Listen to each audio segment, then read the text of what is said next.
Dear students, welcome to Darasa Online. We are keeping on reminding you on doing different revisions, especially those subtopics which they are difficult and sometimes they are making trouble in solving some problems. Now, we are going on with divisions in economics, and today we are going to discuss on the theory of international trade. So here our subject, it is economics. Our topic, it is international trade. International trade, that is our topic. In the last discussion in this topic, we tried to discuss on the theories of international trade. We tried to check how the theory of absolute advantage is operating. We also checked on how the theory of comparative advantage it is applied in international trade. So our today's discussion is going to deal in one of the subtopic, which is the exchange rate. So here our subtopic, it is going to exchange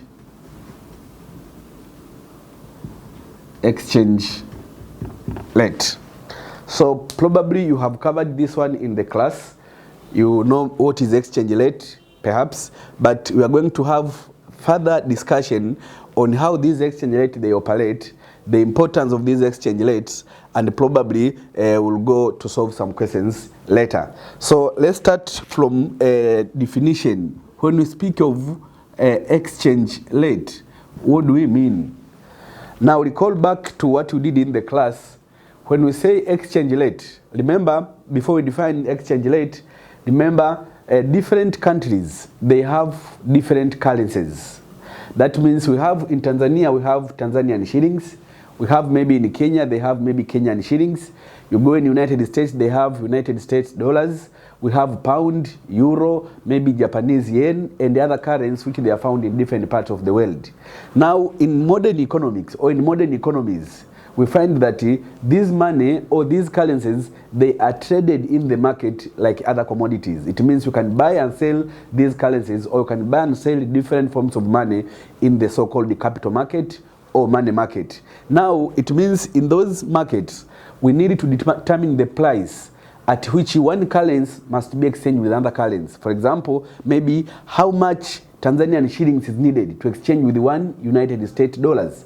For that case, when we determine that rate or that price, then we say that is the exchange rate. Because I said in the modern economy, these foreign currencies or domestic currencies, they exchanged or they are bought and sold like other commodities. Now, in exchanging these currencies, we need to have the so-called the exchange rate. Now, an exchange rate, we say is the rate at which a domestic currency is exchanged against other currencies. That is exchange rate. So when we say exchange rate, we are speaking the rate at which domestic currency of any country, it should be exchanged with other currencies. When we say other currencies, means foreign currencies. For example, I said in Tanzania, we have Tanzanian shillings. How can we exchange Tanzanian shillings with the other currencies? Maybe I said, for example, maybe Japanese yen, maybe those pound, euro, United States dollars. How do we exchange them? So it means the rate at which our domestic currency is exchanged with these foreign currencies, we say this is exchange rate. Or in other language, you can say exchange rate is the price of one currency against the other currency. So this is also another definition, because you said we are buying and selling these currencies in the market. So it means you can say exchange rate, it is the price of one currency against other currencies. For example, when we say for example, one United States dollars maybe is equal to 2,400 T shillings.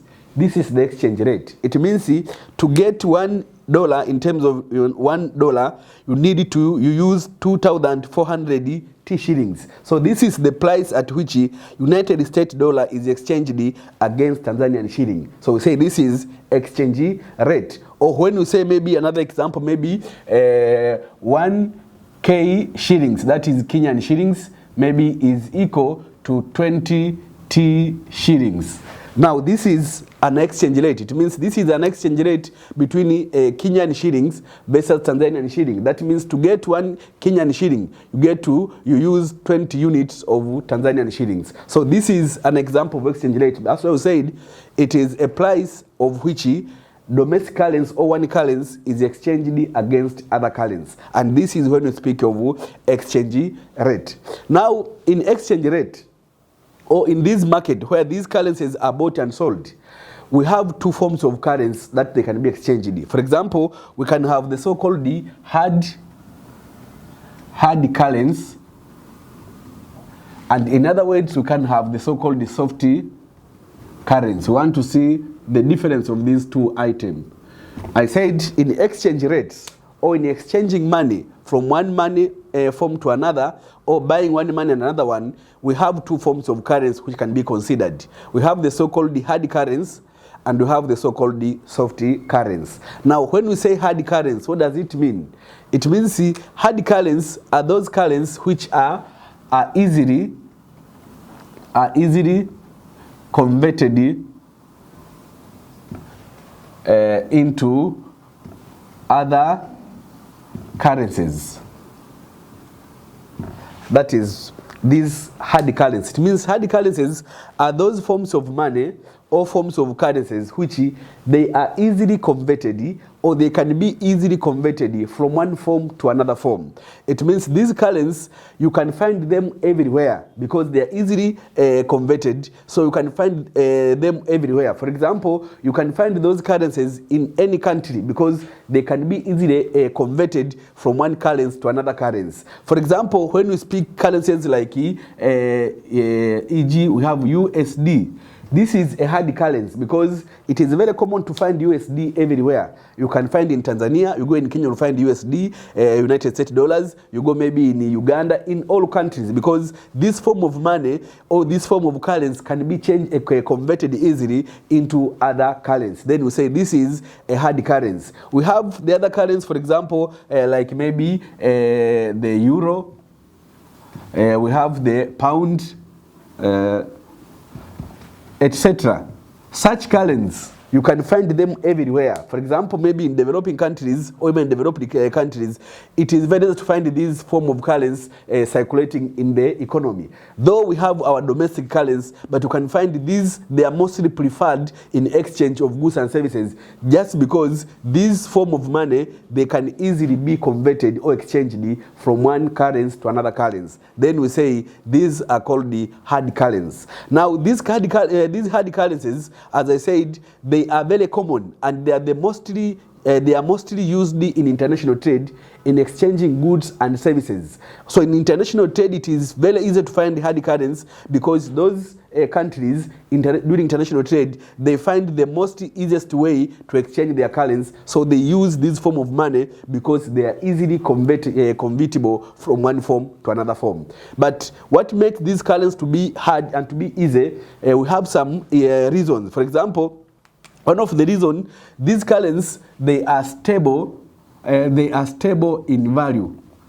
It means all hard currencies, they are stable in value.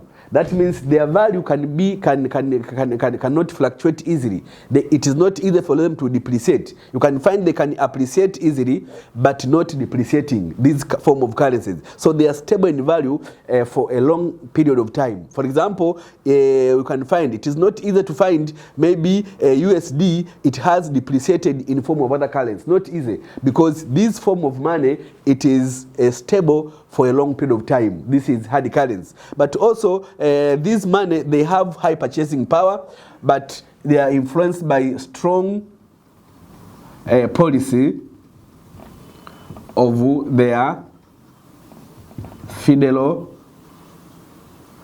bank, or in short, we say this is the central bank. central bank. So it means these currencies, they are also hard and they are mostly also useful because they are produced under a very strong federal policy. That means the central bank of these countries, which they produce these hard currencies, they have very strong policy. And this policy, they maintain the value of their currency for longer time in terms of what other currencies. And this is when we speak of hard currency. In international trade, hard currencies, as we said, they can be converted easily from one form to another form. On the other hand, the vice versa of hard currencies, we get the soft currencies. It means these soft currencies are all currencies which are not easily converted into another form of money. That means not easily converted from one form of currency to another form of currency. It means all currencies which it is very hard, it is very difficult to convert them from one form to another form. Those currencies are called the soft currency. For example, I said to convert USD, it means when you have USDs, you can go with them everywhere in the world and you can exchange them. You can move with them in every country if you have USDs in terms of United States dollars. It means you can move with them to any country and you can exchange them where you are. But we have some currencies which, once you enter in some countries, you cannot exchange them because those currencies, they are not easily converted. And these currencies, in most time, they depreciate very easy. They depreciate easily. These currencies. That's why it is difficult to convert them. They depreciate easily. That means they are not acceptable in some of the countries. That's why for these currencies you can find mostly they are used domestically by that country, but they cannot be used easily in the international trade just because they depreciate easily and they are not quite acceptable to different countries. But also these ones, their federal policy is not strong. That means the monetary authority through the federal bank or the central bank, their policies of monetary authorities, they are not strong. That they make the currency to depreciate easily. That's why it is not acceptable. Most of the developing countries, they have soft currency, including Tanzania. It means our T-shillings is soft currency because it is depreciating easily, and that is the reality. It is depreciating easily, but also it is not much acceptable in other countries. You cannot find, maybe for example, in those developed countries, domestically they are using T-shillings. Not easy, just because this currency, it is a soft currency, it is easily depreciating, and it is not stable in value. This is when we speak of soft currency and the hard currency. So having seen these two currencies, which they are much used in international trade, especially in exchange rate, let us go to see the part of the forms or types of exchange rate. So we try to check the types or the forms of exchange rates. So our today's discussion will focus on two main types of exchange rates, which includes the following. So we go to the types or forms of exchange rate. Now the first useful form of exchange rate worldwide, it is the so-called flexible, or it is also called the floating exchange rate. Flexible or floating exchange rate. That is one of the common form of exchange rate which is existing, especially in this modern world. Now, what is this? It means this is an exchange rate. Is exchange rate which is determined by the market forces of demand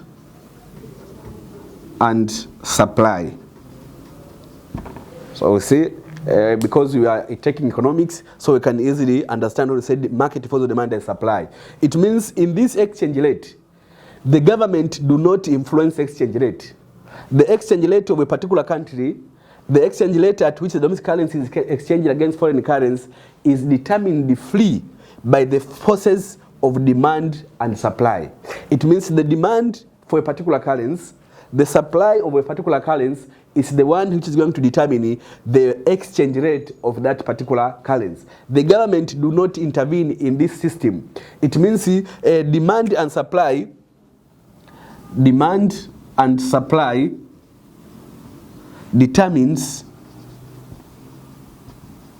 the price of a domestic currency against foreign currency. That is one. So it means in this flexible exchange rate, the force of demand and supply, they are the one which determine the price of that currency. Remember, we said the exchange rate can also be defined as the price at which one currency is exchanged against other currencies. So it means the market force of demand and supply, they are the one which they interact to determine the exchange rate of that particular economy. Now, for example, you consider the diagram below, how this exchange rate is determined. You can have a diagram like this.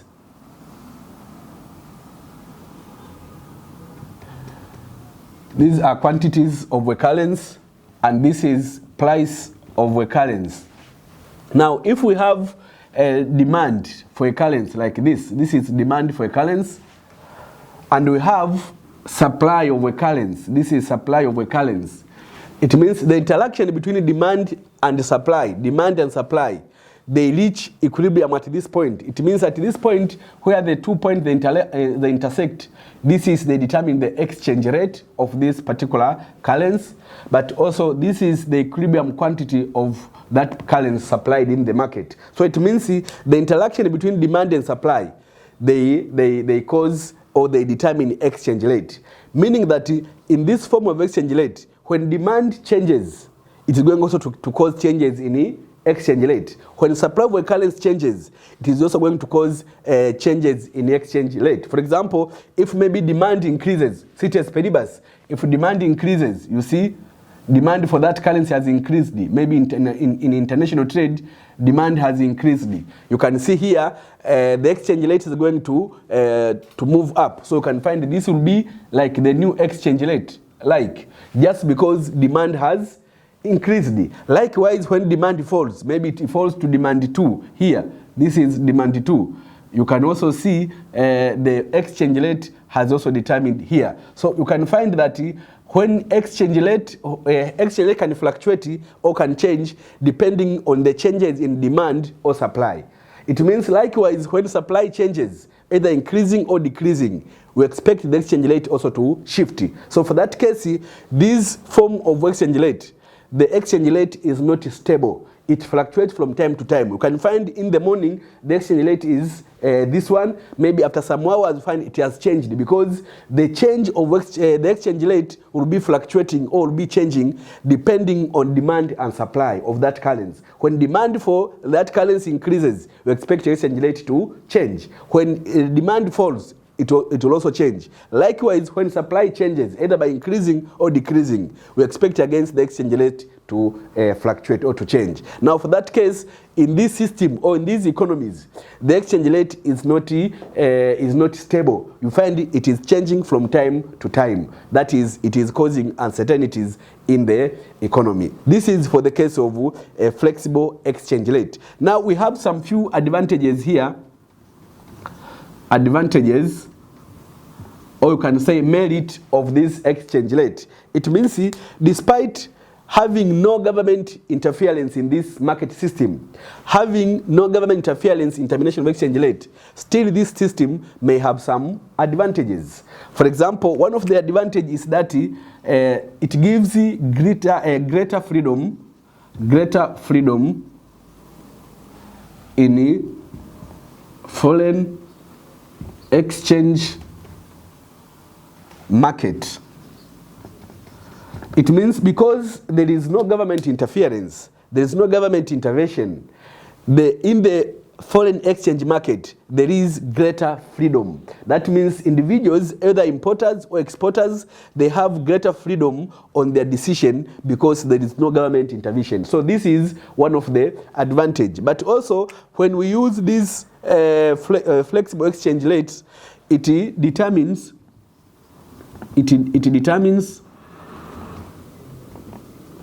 the strength and the stability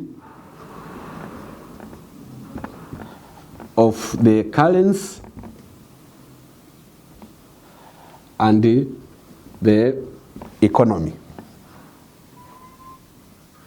Again, this form of exchange rate, if it is used in the economy, one of the advantages is that this exchange rate, it is used to determine, or it is used to show if the economy is stable or is not stable. It can also be used to know whether the currency, that is our currency, is it stable or not stable. It means when we use this form of exchange rate, it is very easy to know whether our economy is stable or not stable. It is used to know the strength of the economy, the strength of the currency when we use this one. But if the government could be intervening from time to time, that means it cannot be easy to know whether the economy is stable or not stable, because there is no such freedom of the demand and the supply. Another advantage, the government can earn revenue. It means from this system of exchange, or from this form of exchange rate, the government can earn revenue from there. How do it earn revenue? Because we said exchange rate, this one, it is facilitated by import and export. It means the demand for currency and supply for currency, they are determined by import and export. When import increases, what will be the demand for the currency? When import increases, what will be the supply of the currency? So it means import and export, they are the one which they determine this exchange rate by determining demand for and supply of that currency. Now, through import and export, the government can earn revenue when it is going to facilitate this form of exchange rate in form of tax or in form of import duties and others. This is again one of the advantage of this form of exchange.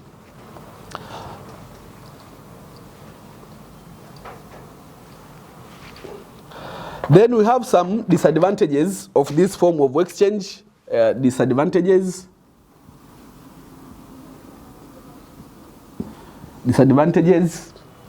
One of the disadvantages of this system is that, number one, it encourages speculations. If you remember from what we did in the class, as economic students, it is not a difficult terminology to you, the word speculation. It is very much useful in demand and supply. It is useful in some other topics, speculation. To speculate means because the exchange rate is not determined by the government, by demand and supply. It means individuals can take those currencies, then hide or keep them, waiting for exchange rate to increase for them to sell those currencies. Now, the tendency of those importers or exporters, or those who are dealing with the capital market, to hide or to keep those money or those currencies aside, waiting for exchange rate to go up and sell those money, then we say that is speculation. So these speculations can create shortage in the economy, of which can create more problems. So when we use this system of exchange, it is very easy to find speculators in the system. The second disadvantage, this system, it causes uncertainties. Remember, uncertainties means we are not certain. We don't know what will be happening in future. Maybe in some hours to come, in some days to come, because the demand and supply, they are fluctuating from time to time. They are not stable, so it is very difficult to make predictions of what will be happening maybe in the future. Now, for that case, those are uncertainties, because we are not sure after how many hours the rate is going to change, after how many days it's going to change, by how much or by how far. Then this is causing uncertainties. So this form of exchange rate, it can cause uncertainties in the economy. Another one, it can cause economic instabilities. economic instabilities. Economic instabilities like inflation, maybe inflation,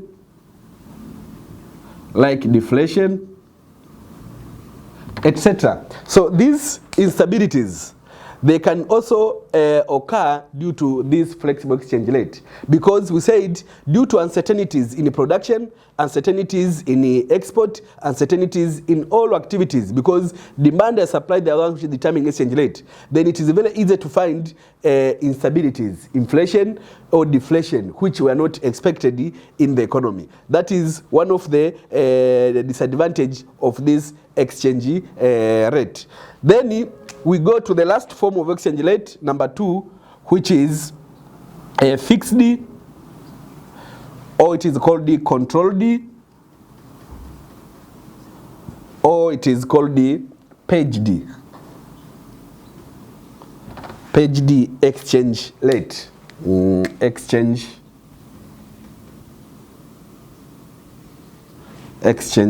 rate.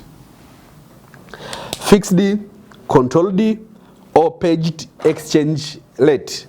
Now this is one of a common form of exchange rate which is also existing in different parts of the world. Remember, for the case of flexible exchange rate, it is very common in capitalist countries. It means in capitalist countries, because demand and supply, they are free. That means it is easier to find flexible exchange rate. But in the socialist countries, where all decisions are made by the central planning authority or by the government, then it is very easy to find this form of exchange rate. How does it operate? It means in this form of exchange rate, we say is an exchange rate where the price of the domestic currency against foreign currency is determined by the government through the central bank.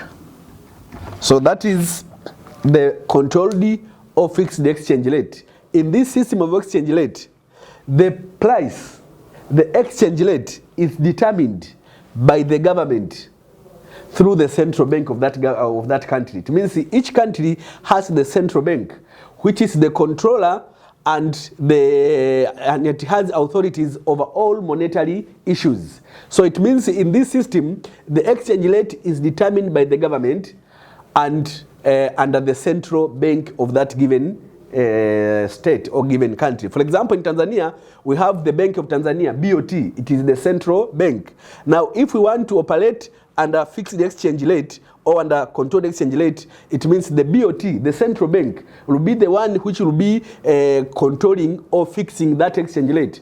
And under this system, the exchange rate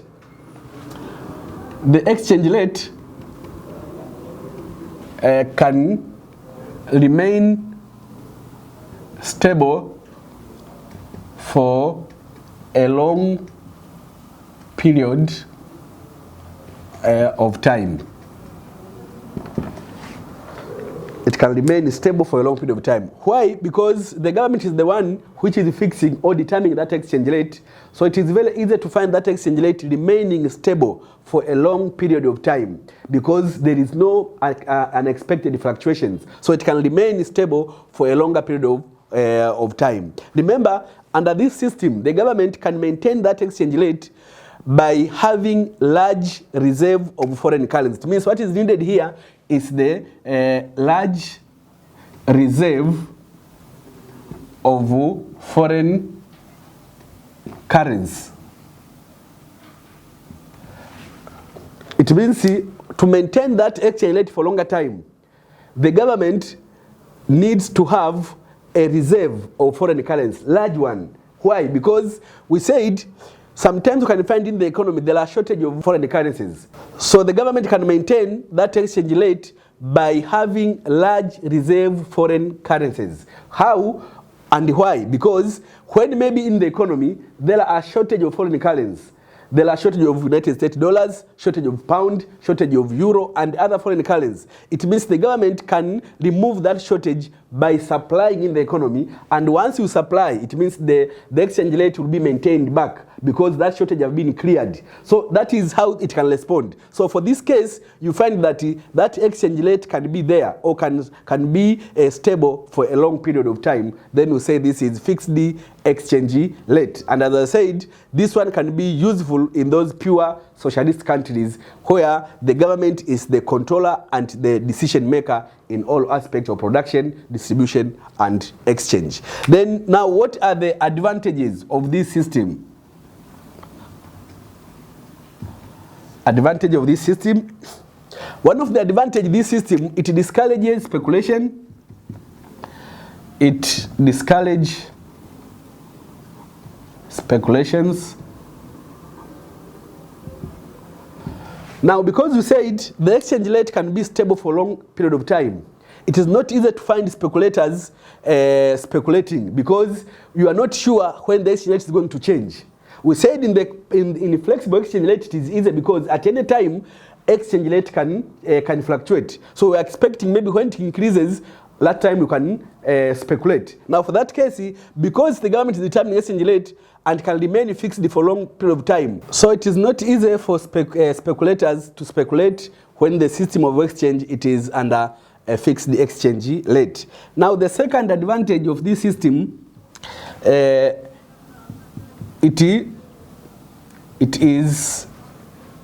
is easy to know the inflow and the outflow of foreign currencies.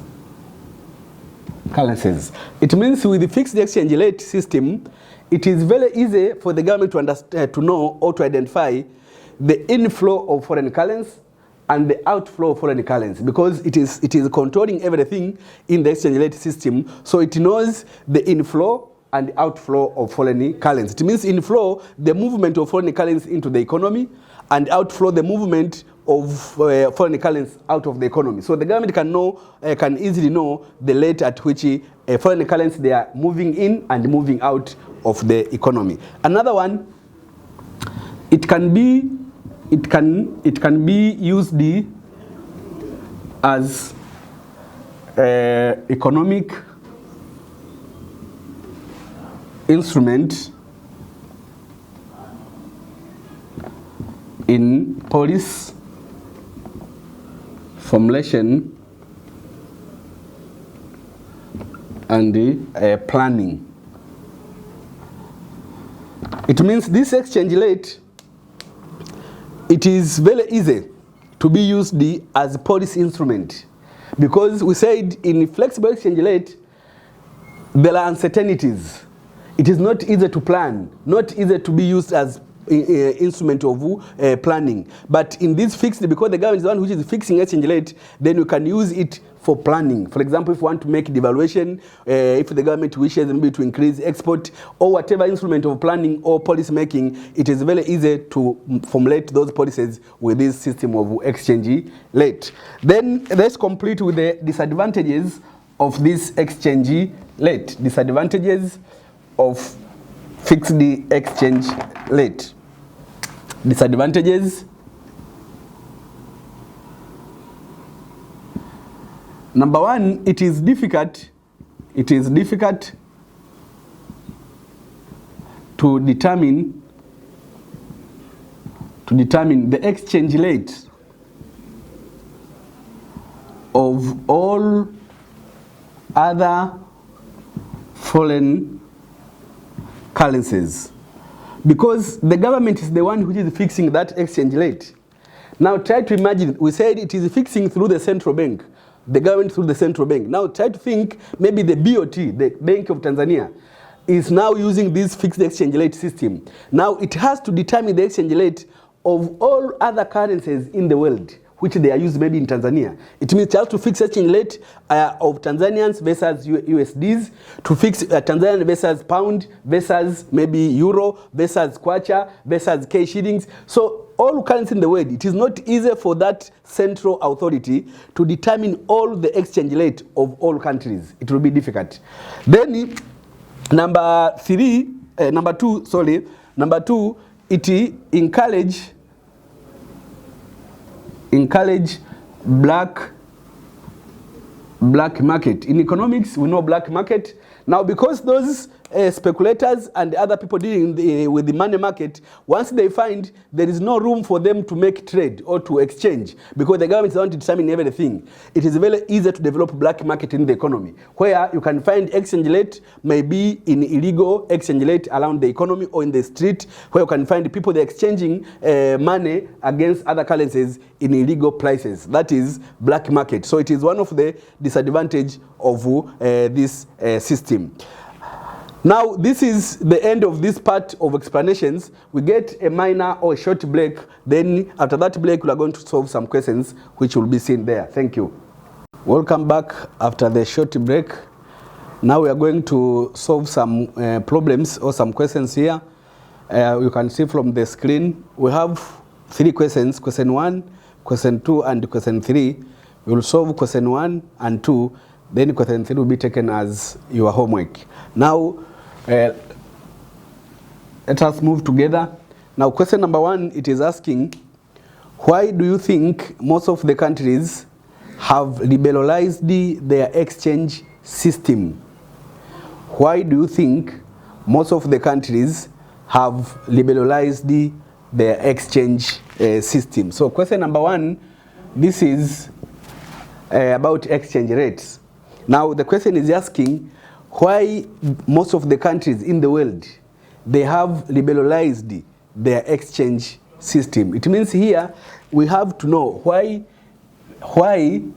they have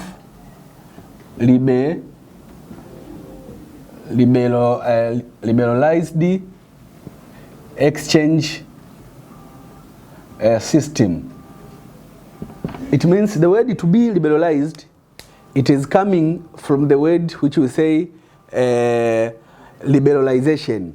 That is, the word liberalization means a system where there is greater freedom.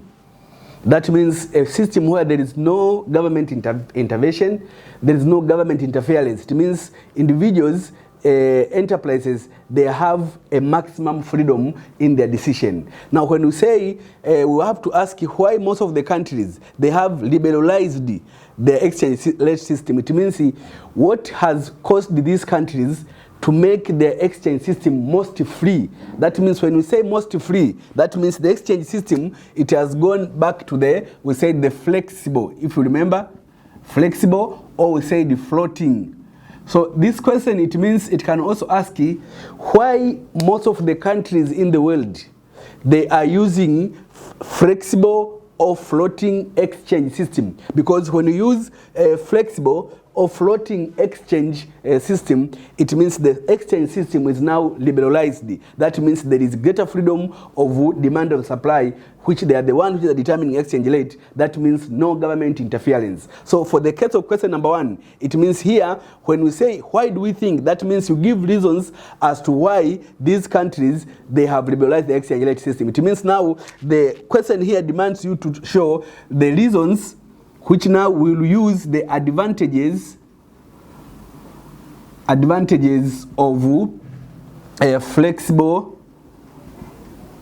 exchange system, most of them, but probably why now they have made the exchange rate system to be free, to be completely free. So as I said, we use most of the advantages of the flexible exchange rate system, which we discussed some minutes ago. We discussed the flexible exchange rate system, then we discussed the advantage of this system.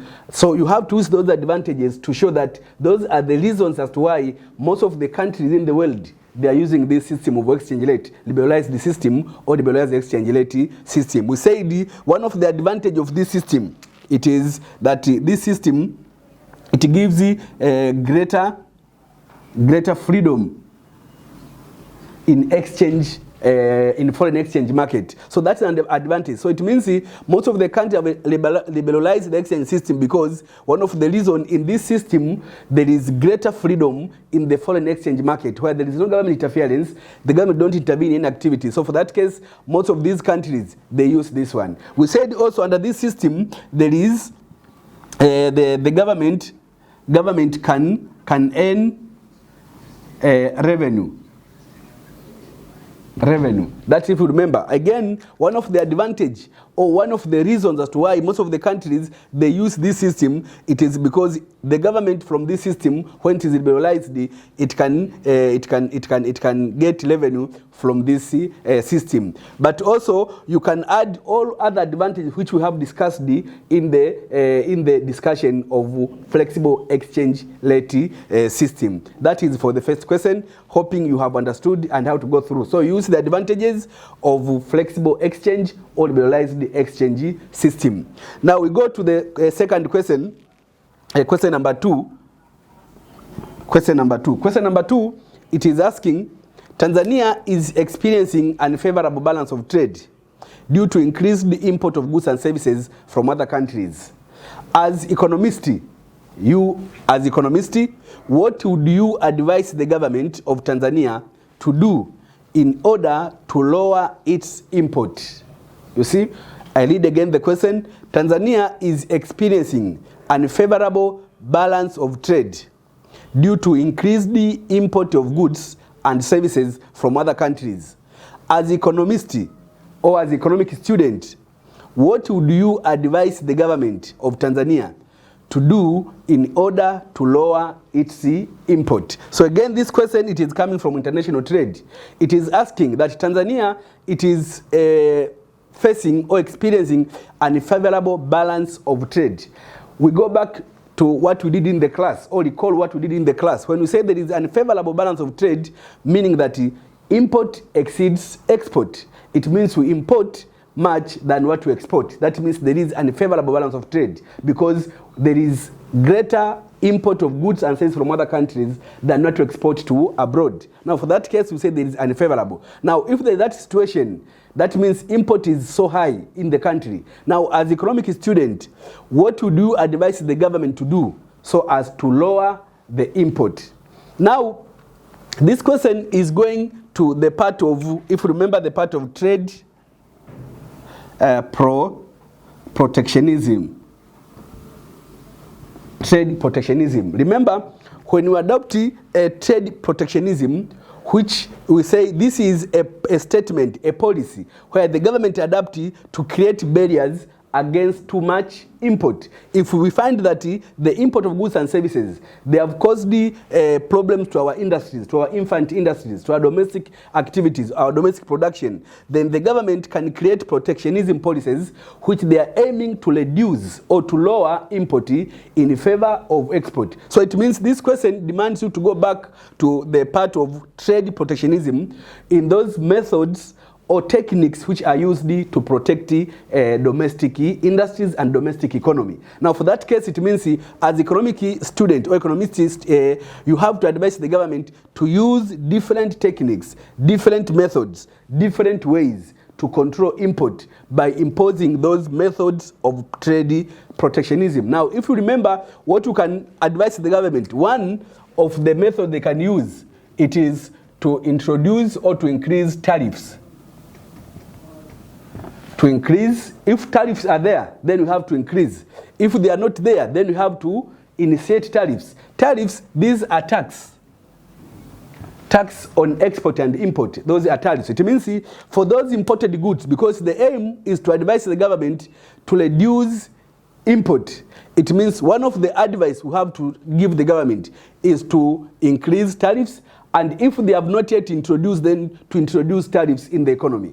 What is the role of tariff? It means when the government imposes tariffs on imported goods, these tariffs can be in different aspects. For example, you can impose tariffs on specific quantities.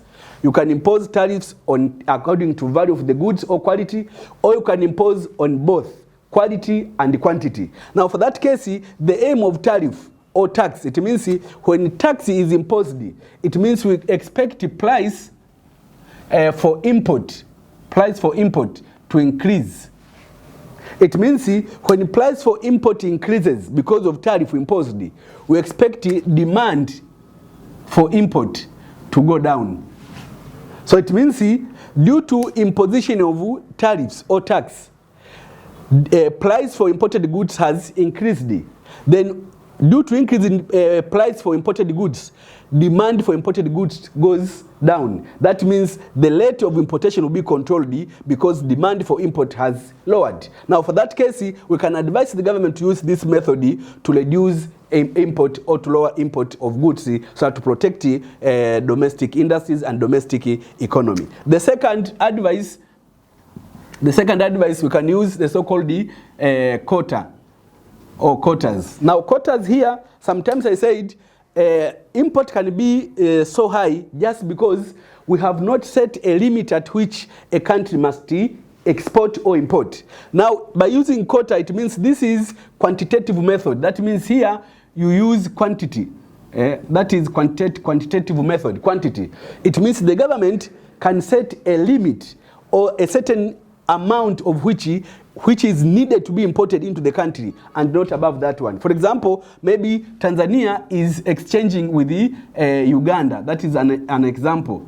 But now maybe import of goods from Uganda has increased in Tanzania and we want to control the import of goods from Uganda. Probably Uganda is taking example of all other foreign countries which are importing goods to Tanzania. Now we want to lower import of these goods by using quotas. It means, for example, we exchange, Uganda is importing, let's say, tea into Tanzania. That is an example, importing tea into Tanzania. Now when we use quotas, it means, for example, if Uganda maybe it used to import maybe more than 1 million ton of tea in Tanzania, maybe each year they import or they export to Tanzania more than 1 million tons of tea each year. But the government of Tanzania or the economy of Tanzania is suffering from this importation because it is too heavy.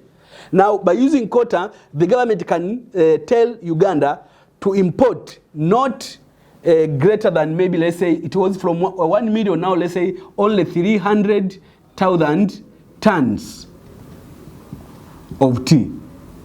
So it means the government has set a maximum amount of tea which should be imported in Tanzania from Uganda. So it means we have controlled the import by setting a limited amount of goods which that country should be importing to the other country. Now for that case, we will be lowering import by quotas. That means we set a limit or a maximum amount of goods which should be imported. Likewise, maybe we are doing business with China. It is importing goods to us or sell it to us, but we want to control or to lower import. Then we set a maximum amount which China should import in Tanzania, not above that amount which is set. If it is tea, it is size, or it is any commodity, then you set a certain amount of which you should not import above that one. That is by using quota. Then the third, what you can advise the government, it is the so-called total ban. Now here, total ban, if maybe a certain inputs,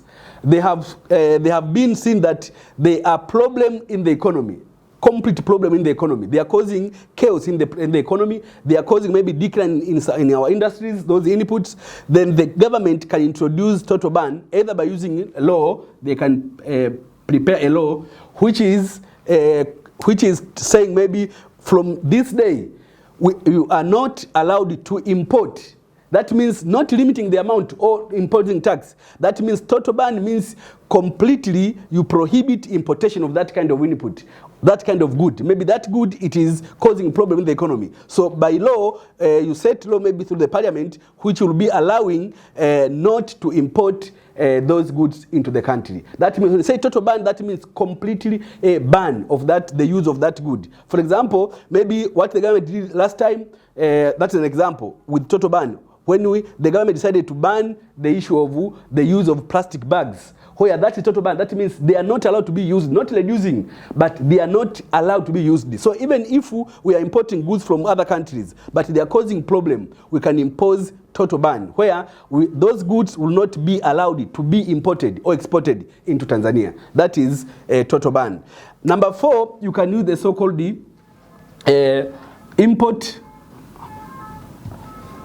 and the export bureaucratic procedures.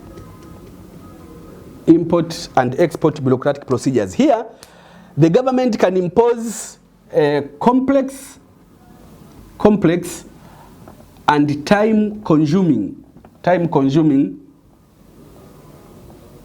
procedures.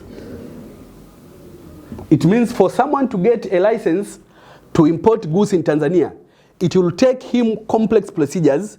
It will consume him a time until that time that person is going to give up making follow up on that license, because it is time consuming, too much bureaucracy. Then most of the importers, they will give up from making follow up on those licenses. So this one, they are aiming to discourage importers from asking for the license to import goods. For that case, you can control by imposing those ones. The other one, we have the so-called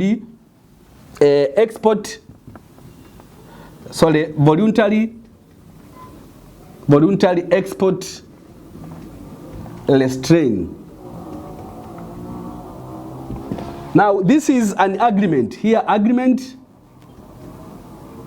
between exporting and importing country. So it means if the importing country is suffering, it can come into agreement with the exporting country that we are tired with your export. Now let you export only this, only reduce this one. So once they reach agreement, that means that is the best way. And this method, it is viewed as the best way of lowering import, because this method, it is a negotiation or agreement between the two sides. That means no one is suffering, because you come into table of discussion, then you reach an agreement that Tanzania and Kenya will now be importing this amount only. So it is a table discussion which is coming into agreement between the two countries and agreeing in terms of how much should be exported and how much should be imported. This is voluntary export restraints. Another one, you can use the so-called product standardization. Product standardization, that is another method or another advice. You can say the government, you can advise the government to use product standardization. It means the government, through different agencies, we have some agents which are dealing with the quality of the products. They can set a standard, very high standard for goods to be imported. It means, for example, we have the TFDA, we have the TBS. These, they are dealing with the quality and the standard of the goods which should be consumed and used in Tanzania. Now, through these agents, the government can set very high standard for a good to be imported in Tanzania. That means any good which will not qualify to that standard will not be imported. So it means you will reduce import by setting standard for those goods. Maybe we want to import TVs from European countries. Then we set a standard of those TV to be imported in Tanzania. We want to import maybe those cosmetics from those developed countries. We set a standard at which those cosmetics should meet. Now, those which do not meet the standard, they will not be allowed to import. Now, for that case, we will be controlling import by making product standardization, by using our own agents like this one, TFDA and the TBS. And the last one, we have the so-called procurement policy. Now, in procurement policy, the government and all sectors which are under the government and all departments, they can be advised not to buy goods from outside. That means those departments, the government departments and other sectors and other individuals, they have to be advised to depend on their own economy. That means to buy goods produced in our economy. Instead of buying maybe furniture from outside, we buy furniture produced in Tanzania. Instead of buying maybe, I don't know, cotton from outside, we purchase cotton produced in Tanzania. It means so that we feel proud using our own products. For that case, we will control import because we are advised to use those goods produced in Tanzania. That is for that case. Now we go to the question number 3. Question number 3, which I said will be a homework. Question number 3 will be used as homework. The informations below were taken from country M on export and import of the country. The informations below were taken from country M on export and import of the country. Now you can see that table there. We have the first column, we have import price, the second import quantity, the third export price, the fourth export quantity. Then we have net barter, which there are no figure there.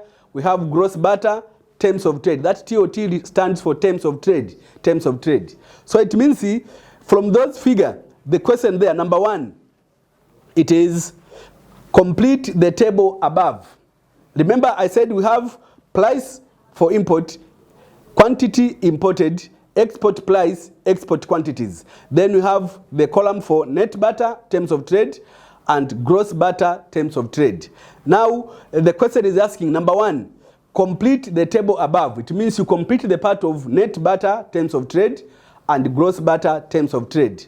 Then number two, briefly explain what balance of trade is country M experiencing. Briefly explain what balance of trade is country M experiencing. It means after calculating those net barter terms of trade and gross barter terms of trade, then briefly explain which balance of trade is country M experiencing. Remember, balance of trade, we have so many there. So try to check which among those three, which this country is experiencing which. That is for this question. So try to settle and work on this question. And this is the end of our discussion. Meet you in another lesson and stay safe.